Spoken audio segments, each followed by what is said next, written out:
Allez, c'est parti. Bienvenue dans cette analyse où l'on s'attaque à un sujet profondément important, mais surtout totalement maîtrisable, l'environnement de sommeil sécurisé pour les bébés. On le sait, c'est une thématique qui génère très souvent un peu d'anxiété quand on est parent, mais l'objectif aujourd'hui est vraiment de clarifier les choses avec des données précises.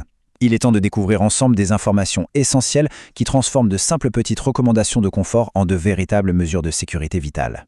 Allez, plongeons directement dans le vif du sujet. C'est sans doute la question universelle qu'on se pose tous au moment du coucher d'un nourrisson. Est-ce qu'il a trop chaud? Est-ce qu'il a trop froid?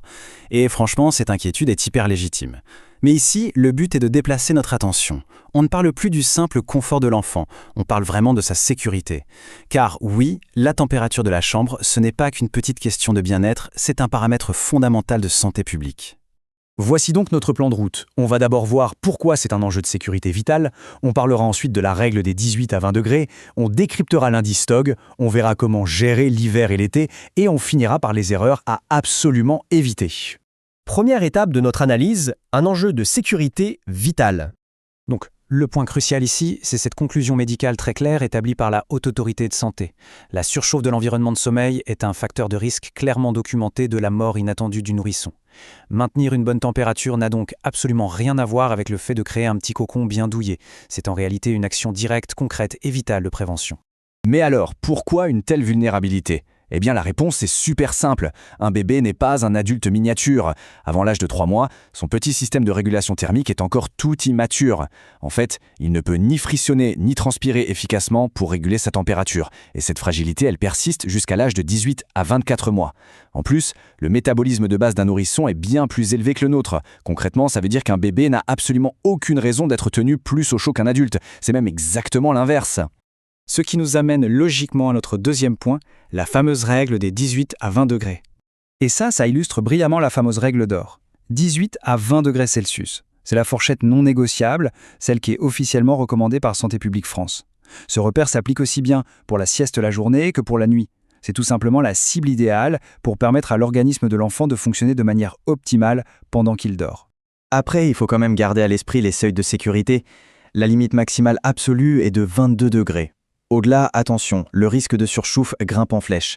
De l'autre côté, la limite basse acceptable est de 16 degrés. Et un point super important à noter, pour les tout-petits, les nouveau-nés de 0 à 3 mois dont le corps est encore plus vulnérable à la chaleur, la température idéale à viser est encore plus resserrée, entre 18 et 19 degrés.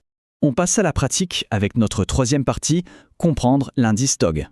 Alors, démystifions un peu cet acronyme qu'on voit absolument partout sur les étiquettes. Le TOG, pour Thermal Overall Grade, c'est tout bêtement la mesure du pouvoir isolant d'une gigoteuse, qu'on appelle aussi turbulette. Plus le chiffre est grand, plus la gigoteuse tient chaud, c'est aussi simple que ça. Et c'est un indicateur de sécurité tellement indispensable que depuis 2015, toutes les gigoteuses certifiées vendues en France ont carrément l'obligation d'afficher cet indice. Sans ça, impossible de savoir si on couche le bébé de façon sécuritaire. Alors, ce qui est vraiment super intéressant avec cette matrice, c'est que c'est une véritable anti-sèche. Regardons un peu comment tout s'aligne. Si la chambre est un peu fraîche, disons à 16 degrés ou moins, on s'oriente vers un TOG de 3,5 avec un bon pyjama chaud.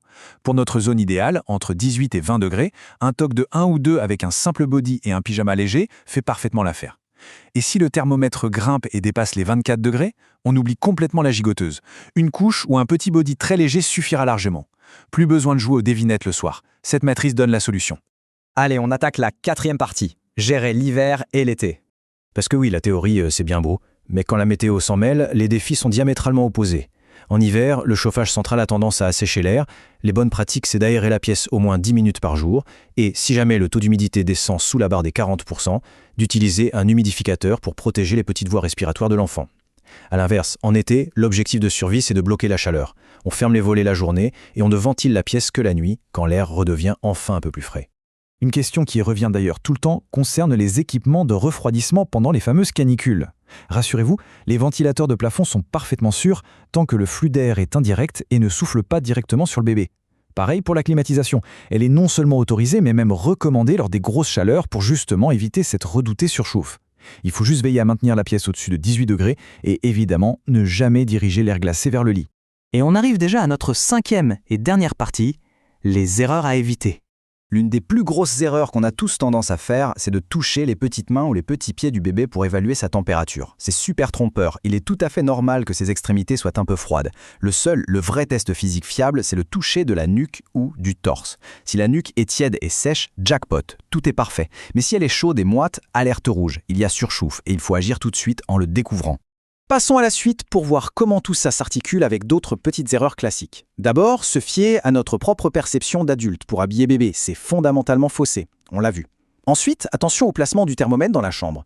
La température au niveau du sol peut être inférieure de 2 à 3 degrés par rapport à celle du plafond. Le thermomètre doit donc impérativement être placé à la hauteur du lit de l'enfant. Enfin, l'ajout de couettes ou de petites couvertures avant l'âge de 12 mois est un risque majeur d'étouffement et de surchauffe. C'est tout simplement à proscrire totalement. Bref, pour synthétiser tout ça et se simplifier la vie, voici la checklist du soir. Une petite routine en 5 étapes chrono pour une tranquillité d'esprit totale. 1. On vérifie le thermomètre au niveau du lit. 2. On choisit le bon indice TOG. 3. On habille le bébé selon la fameuse anti-sèche. 4. Zéro couverture dans le lit, on a dit. Et 5. Un petit contrôle sur la nuque juste avant de dormir. C'est structuré, c'est simple et surtout, c'est totalement sécurisé. Et ça nous amène à une réflexion finale vraiment intéressante. Nos habitudes de couchage traditionnelles, vous savez, celles qu'on se transmet de génération en génération, maintiennent-elles réellement les bébés en sécurité ou cherchent-elles juste à les garder bien au chaud par pur réflexe? La science de la thermorégulation est super claire là-dessus. Se débarrasser des couches superflues, c'est toujours le meilleur choix.